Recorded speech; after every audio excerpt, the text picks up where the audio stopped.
Audiolibros en 15 minutos. Suscríbete al canal y explora un nuevo libro cada día. Los seres humanos pueden hablar y razonar, y esto nos convierte en criaturas morales. ¿Cómo deben gobernarse los estados? ¿Cuál es la mejor forma de gobierno? Estas preguntas han estado en el centro de la filosofía política occidental durante unos 500 años. Al principio de esa tradición, en la Grecia del siglo IV a.C., Aristóteles se propuso responderlas. Pero antes de que podamos hablar sobre la mejor manera de organizar una sociedad, necesitamos saber algo sobre las personas que viven en ella.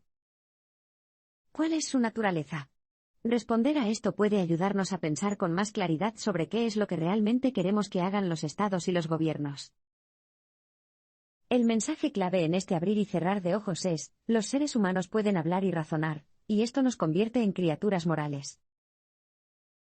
Aristóteles era un empírico, creía en el poder de la observación. Si quieres entender a cualquier animal, pensó, tienes que observar cómo se comporta. Sigue a una abeja, por ejemplo, y la observarás recolectando comida. Sigue su rastro y descubrirás que no solo satisface sus propias necesidades, sino que está recolectando recursos para su colmena. Aquí descubrirás una sociedad con una división del trabajo. Algunas abejas cultivan, otras son soldados. En la cima, hay incluso una gobernante, la reina. Resulta que las abejas son animales sociales como nosotros. Los seres humanos viven en estados, las abejas viven en colmenas. Ambas son construcciones comunales que sirven al bien común de sus miembros. Pero hay una diferencia vital. En la antigua polis griega, una ciudad-estado como la Atenas de Aristóteles, el trabajo también se dividía entre granjeros, soldados, trabajadores y gobernantes. Cada clase cumplió su función individual, y el resultado de su trabajo colectivo fue el bien común, la preservación de su ciudad. Pero los seres humanos que vivían en ciudades-estado hicieron algo que las abejas no hacen, también pensaron y hablaron sobre cómo deberían organizarse nuestras sociedades, tal como lo hacemos hoy en día. Hacemos esto porque, a diferencia de otros animales, poseemos logos, una palabra griega que significa tanto razón como discurso. Estas facultades tienen profundas implicaciones morales. Digamos que alguien te está causando dolor físico, y te gustaría que dejara de hacerlo. En este caso, sus logotipos serían útiles. Para expresar el dolor, todo lo que necesita es una voz, bastará con un gruñido o un ladrido. Sin embargo, los humanos no son solo animales, nuestras voces son capaces de transmitir mucho más que simples gruñidos o ladridos. Podemos intentar detener el dolor explicando por qué es moralmente correcto tratar a los demás como querrías que te trataran a ti mismo. Y otros seres humanos tienen la facultad de razonar para aceptar o rechazar nuestros argumentos y cambiar su comportamiento en consecuencia. Aristóteles, que creía que la naturaleza no hace nada en vano, dice que por eso poseemos el don de la palabra. Nos permite emitir juicios morales y cooperar con los demás para llevar una vida que se ajuste a lo que creemos que es correcto. Los humanos son animales políticos. Cuando Aristóteles escribió su tratado político, estaba iniciando un debate centenario sobre la polis. Por un lado del debate, los escépticos trazaron una línea nítida entre la naturaleza y la cultura. Los seres humanos, decían, nacen libres, las ciudades y sus leyes son construcciones artificiales que nos mantienen encadenados. Sus oponentes no estuvieron de acuerdo. Argumentaron que vivir en una polis es una bendición. ¿Por qué? Bueno, las leyes pueden ser artificiales, pero eso es bueno, ya que corrigen nuestros peligrosos instintos y apetitos naturales. Posiciones similares siguen dando forma al debate en nuestras propias sociedades hoy en día. Aristóteles, sin embargo, pensaba que ambos bandos estaban equivocados. Como él lo vio, la policía no controla nuestros instintos más bajos. Tampoco niega nuestra libertad, sino que la cumple. Este es el mensaje clave: los humanos son animales políticos. ¿Qué quiere decir Aristóteles cuando nos llama animales políticos? Empecemos por el término griego que usa, zoon politikon. Traducido literalmente, significa animales de la polis. Lo que Aristóteles sugiere, en otras palabras, es que la ciudad-estado es nuestro hábitat natural. Recordemos lo que dijimos sobre la razón y el habla en el parpadeo anterior. Estas facultades nos permiten distinguir entre justicia e injusticia. Esto no significa que seamos buenos de forma innata, solo que podemos llegar a ser buenos o virtuosos. La verdadera pregunta, entonces, es ¿qué hace posible esta transformación? La respuesta que da Aristóteles es la polis. Cuando vivimos fuera de las comunidades políticas, dice, somos los animales más peligrosos de todos. Dotados de un intelecto superior que nos diferencia de otras criaturas, somos más astutos que los tigres y los cocodrilos y, por lo tanto, más formidables. Cuando utilizamos nuestro poder cerebral para fines inmorales, somos capaces de hacer un mal sin igual. Pero cuando elegimos vivir en una ciudad-estado, elegimos libremente vivir en una comunidad que se basa en la razón y la expresión. Para hacer leyes, tenemos que pensar racionalmente sobre las ideas y discutirlas con los demás. ¿Qué tipo de vida queremos llevar? ¿Qué leyes harán posible ese tipo de vida? Responder a estas preguntas crea un lenguaje moral compartido que revela el interés común de todos. Ahora, en su trabajo anterior sobre ética, Aristóteles ya nos había dicho que trabajar con otros para descubrir la justicia, y vivir con justicia es la definición misma de la buena vida. Esto, para Aristóteles, es el mejor tipo de vida porque responde a nuestras necesidades más elevadas como seres humanos. Y si la parte más elevada de nuestra naturaleza solo puede satisfacerse dentro de una polis, de ello se deduce que somos animales políticos por naturaleza. Si las ciudades-estado no persiguen la virtud, es porque están mal gobernadas. Hasta ahora hemos seguido a Aristóteles hasta la conclusión de que la polis nos permite llevar una vida virtuosa. Pero, ¿eran realmente virtuosas las ciudades-estado de la antigua Grecia? La evidencia no estaba del lado de Aristóteles. Antes de empezar a trabajar en política, Aristóteles recopiló datos sobre las constituciones de unas 100 ciudades-estado.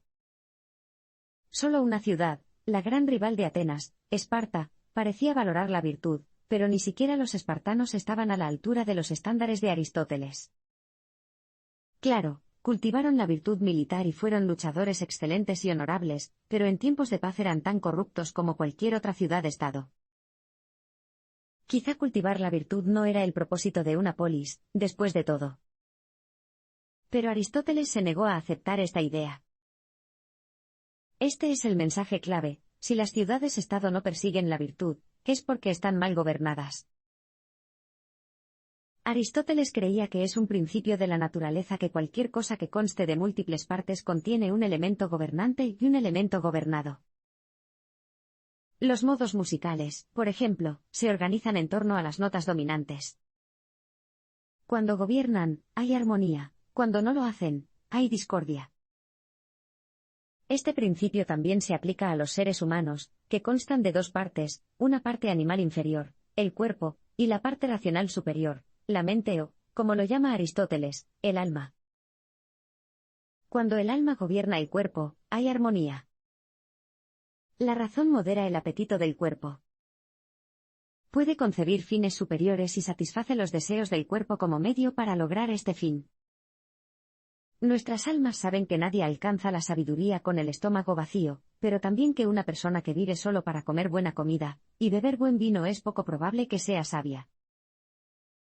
Fundamentalmente, dejarse gobernar por el elemento superior beneficia a ambas partes. Los hábitos moderados son buenos para la salud del cuerpo, por ejemplo, y los granjeros se ocupan de sus propias necesidades y de las de los animales que gobiernan. Por el contrario, cuando el elemento inferior tiene la ventaja, se convierte en un tirano. El alma no descuidará el cuerpo, pero el cuerpo beberá y comerá hasta que la mente se adormece. Las ciudades también pueden regirse por sus elementos más bajos o más altos. Si están gobernados por los primeros, serán como las ciudades-estado de la Grecia del siglo IV a. C. Y solo existirán para perseguir las partes más bajas de la naturaleza humana. Para analizar esto, tendremos que analizar uno de los argumentos más controvertidos de Aristóteles, su defensa de la esclavitud. Aristóteles justificó la esclavitud por motivos naturales. ¿Es justa la esclavitud? Hoy en día, esta pregunta parece absurda. Creemos que la esclavitud es obviamente injusta. En la antigua Grecia, la mayoría de las personas sentían tanto interés por su respuesta a esta pregunta como nosotros por la nuestra. Desde su perspectiva, la esclavitud era obviamente justa. Esto no debería sorprendernos. La esclavitud era común en todo el Mediterráneo y, sin ella, las ciudades-estado como Atenas habrían sido lugares muy diferentes. Los ciudadanos griegos tuvieron tiempo para pensar en la filosofía, participar en el debate político y escribir obras de teatro y poemas porque el trabajo necesario para mantener una ciudad en funcionamiento se había impuesto a una población de esclavos muchas veces mayor que la población de ciudadanos libres. Por lo tanto, no es sorprendente que Aristóteles defienda la esclavitud. Y, lamentablemente, no podemos simplemente desestimar su argumento. ¿Por qué? ¿No?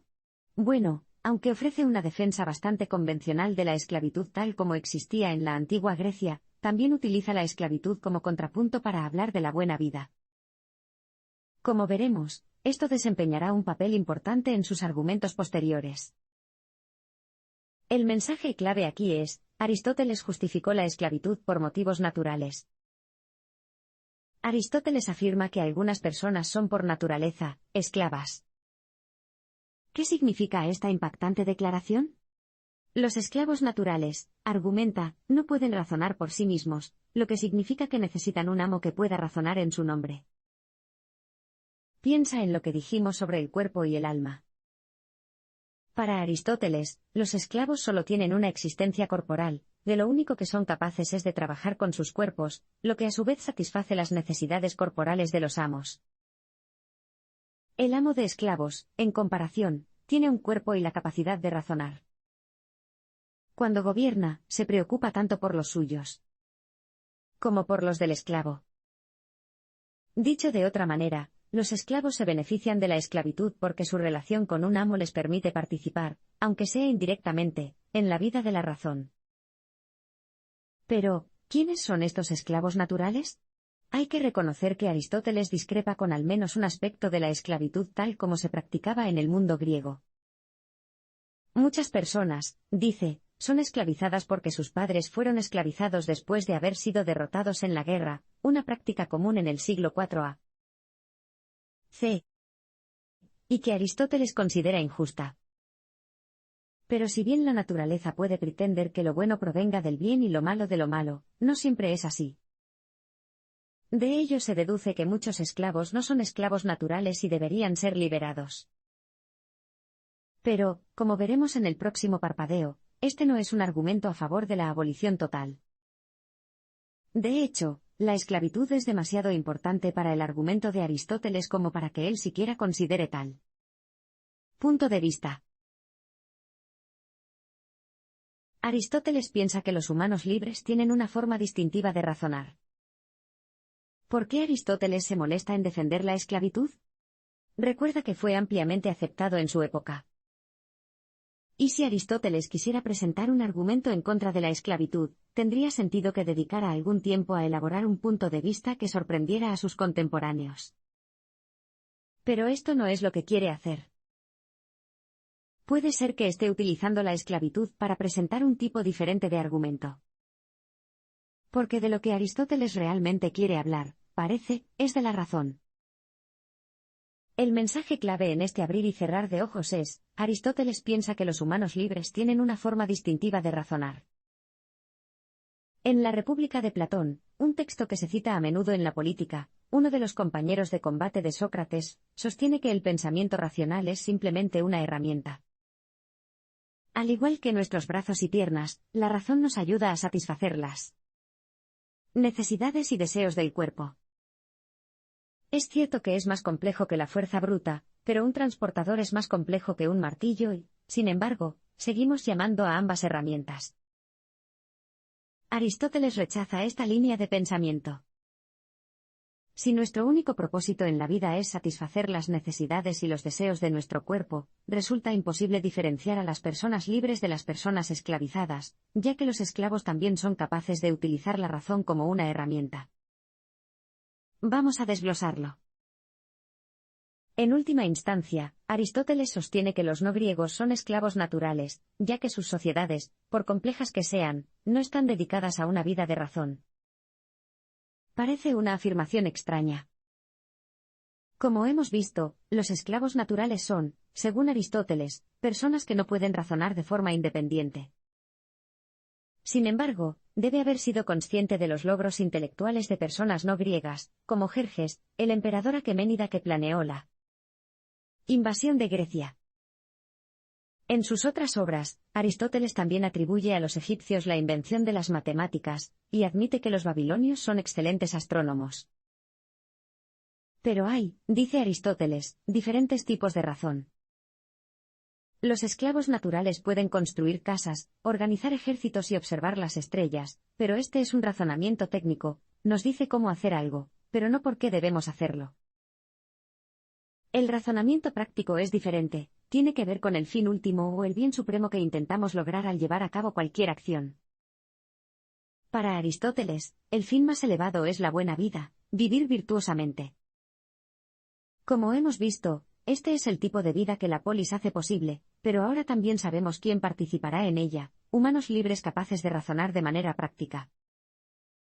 Al igual que el alma que gobierna el cuerpo, Aristóteles cree que estas personas buscarán el bien común de la ciudad.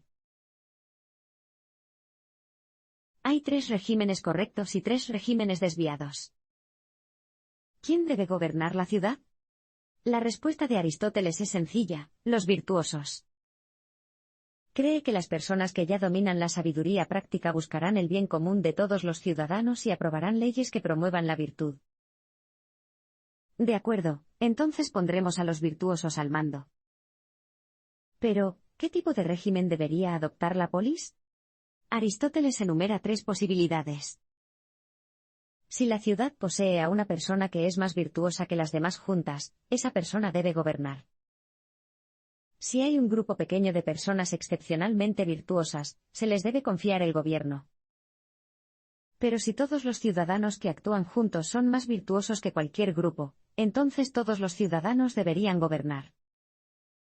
Esta última opción, argumenta, es el mejor tipo de régimen.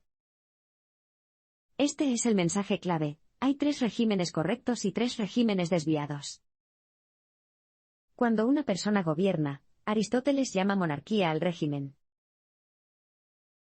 El gobierno de un grupo pequeño se llama aristocracia, y el de todos los ciudadanos un sistema de gobierno.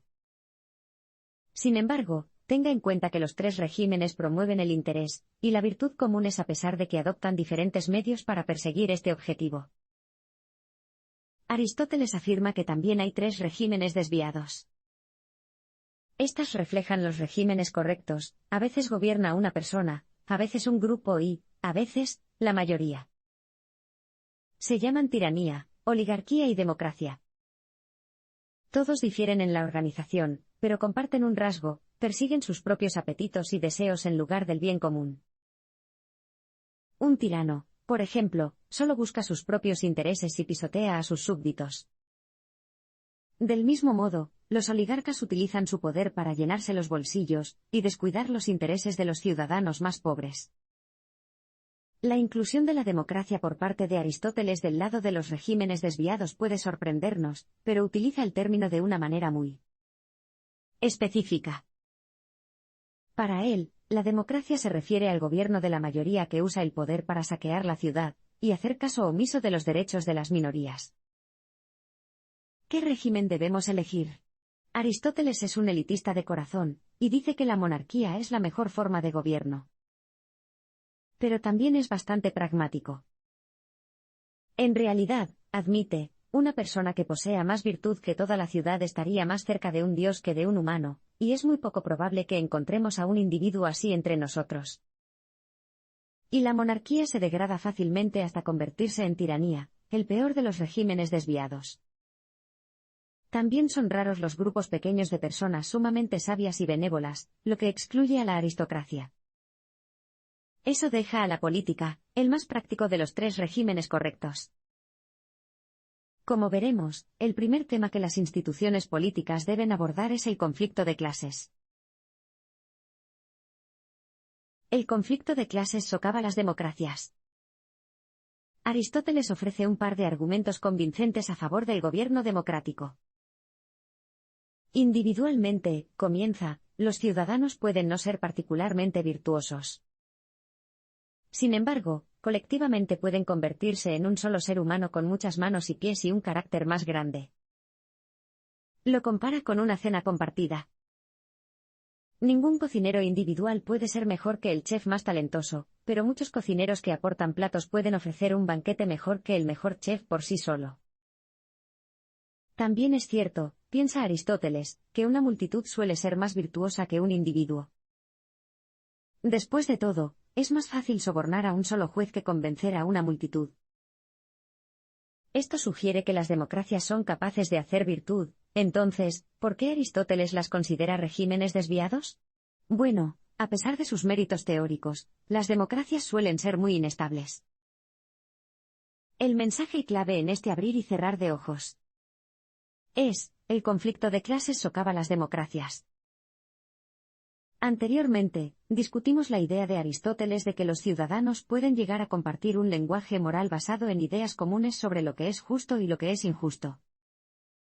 Sin embargo, en las ciudades-estado democráticas como Atenas, la cuestión de la justicia no unió a los ciudadanos, sino que los dividió. Dos cosas destacaron en la Atenas de Aristóteles. En primer lugar, todos los ciudadanos tenían los mismos derechos a participar en el proceso político. En este sentido, eran iguales. En segundo lugar, un pequeño número de ciudadanos era mucho más rico que la mayoría pobre. En este sentido, eran desiguales.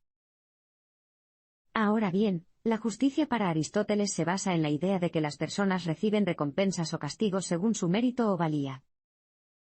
A los atenienses les resultó fácil, por ejemplo, aceptar que los ciudadanos y los esclavos eran desiguales y que, por lo tanto, estos últimos no deberían tener los mismos derechos que los primeros. Pero la disputa entre los ricos y los pobres era más difícil de resolver. Los pobres argumentaban que, dado que los ciudadanos eran iguales en algunos aspectos, deberían serlo en todas las cosas, incluida la riqueza. Los ricos dijeron lo contrario. Como los atenienses eran desiguales en riqueza, deberían ser desiguales en todas las cosas, incluidos los derechos. El poder político, en otras palabras, debe pertenecer a la élite económica. Este argumento se convirtió en un conflicto abierto. Los líderes populares llegaron al poder con la promesa de igualar las condiciones e imponer impuestos o incluso saquear a los ricos. En respuesta, los ricos abandonaron la democracia y trataron de erigirse como gobernantes exclusivos, lo que exacerbó aún más la sensación de injusticia de la mayoría pobre. Entonces, ¿cómo se pone fin a este círculo vicioso? Aristóteles propuso dos soluciones. Las leyes son imparciales, por lo que debemos permitir que decidan tantos asuntos como sea posible. Según Aristóteles, ni los pobres ni los ricos actúan en beneficio de la ciudad. ¿Por qué es esto? Piensa en lo que hemos dicho sobre el cuerpo y el alma. El cuerpo es un mal gobernante porque descuida al alma. El alma, por el contrario, actúa según la razón y busca el bien común del cuerpo y del alma. Para Aristóteles, tanto los ricos como los pobres se rigen por sus apetitos más que por la razón. Esto significa que buscan sus propios intereses, y descuidan el bien común de la ciudad. A los ricos, por ejemplo, se les inculca lo que Aristóteles llama amor por gobernar y deseo de gobernar, y buscan satisfacer este deseo incluso a riesgo de sumir a la ciudad en un caos. Mientras tanto, los pobres intentan utilizar el gobierno para enriquecerse, lo que también crea conflictos. Es fácil entender, entonces, por qué los ricos deben temer que los pobres lleguen al poder y viceversa. Pero hay una manera de solucionar este problema. Este es el mensaje clave: las leyes son imparciales, por lo que debemos permitir que decidan tantos asuntos como sea posible. El deseo corrompe a los gobernantes. Los ricos desean gobernar por sí mismos, y los pobres desean poder para promover sus intereses materiales. En ambos casos, descuidan el bien común de la ciudad y tratan a los demás injustamente. Para ambos grupos, el gobierno se convierte en un medio de conceder favores y distribuir el botín a sus aliados. ¿Podemos evitar que la gente haga un mal uso del gobierno de esta manera? Aristóteles cree que podemos hacerlo si delegamos tantas decisiones como sea posible en la ley. La ley, dice, es sabiduría sin apetito. Lo que quiere decir es que las leyes se fijan de antemano. Se puede influir en un juez, pero las leyes son imparciales, solo se pueden implementar o ignorar. Admito que esto puede ser algo malo. Aristóteles señala, por ejemplo, que una ciudad-estado de la actual Turquía tenía una ley antigua que permitía a los acusadores llamar a sus propios familiares como testigos cuando trataran de demostrar que un acusado era culpable de asesinato. Afortunadamente, este tipo de leyes son excepciones a la regla. En la mayoría de los casos, las leyes de nuestros antepasados siguen principios que seguimos creyendo que son justos. El Estado de Derecho, entonces, proporciona una forma neutral de resolver disputas en la que ambas partes pueden ponerse de acuerdo. Esto, a su vez, desactiva el conflicto político. Si sabemos que la ley atará las manos a nuestros oponentes cuando lleguen al poder, es más probable que aceptemos su mandato, ya que nuestros derechos no se pueden negar ni violar arbitrariamente. Es más probable que la clase media salvaguarde los intereses de la polis que los ricos o los pobres. Como hemos visto, Aristóteles clasifica la democracia como un régimen defectuoso. También hemos explorado cómo el Estado de Derecho puede estabilizar las democracias. ¿Pero es esto realmente lo mejor que podemos hacer? En una palabra, no. ¿Hay un régimen mejor, la polis? Recordemos la diferencia entre una democracia y una polis.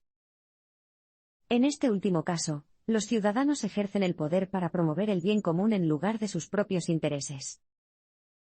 Sin embargo, ¿por qué la muchedumbre de una democracia se comportaría repentinamente de manera virtuosa? El mensaje clave en este abrir y cerrar de ojos es más probable que la clase media proteja los intereses de la polis que los ricos o los pobres.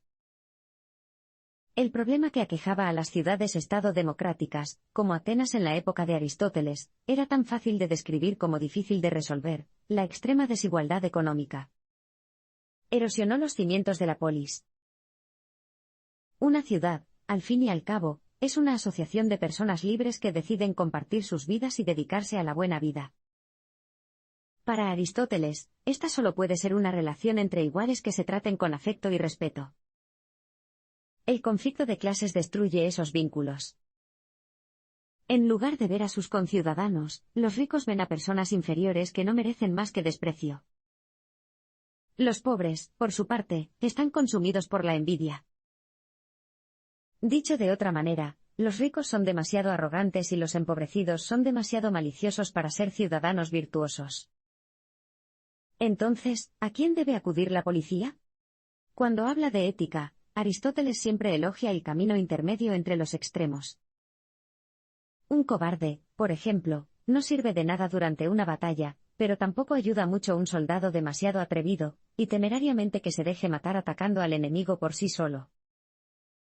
La virtud del coraje, concluye Aristóteles, se encuentra entre estos extremos. También piensa que la virtud de la ciudadanía es un camino intermedio. Los mejores ciudadanos se encontrarán entre las clases medias. ¿Por qué es esto? Bueno, en primer lugar, no son arrogantes como los ricos ni envidiosos como los pobres. En segundo lugar, están contentos con su suerte en la vida. No les molestan los que son más ricos que ellos, y no son lo suficientemente ricos como para que los pobres se molesten en conspirar contra ellos. Sin embargo, lo más importante es que sus intereses se alinean con los de la ciudad en su conjunto. Prosperan cuando la ciudad prospera, por eso buscan preservar sus instituciones. En la práctica, se ponen del lado de los pobres contra los ricos, y de los ricos contra los pobres cuando un grupo se hace demasiado poderoso. Cuando las clases medias constituyen la mayoría de los ciudadanos, concluye Aristóteles, se convierte en el mejor régimen posible, la polis.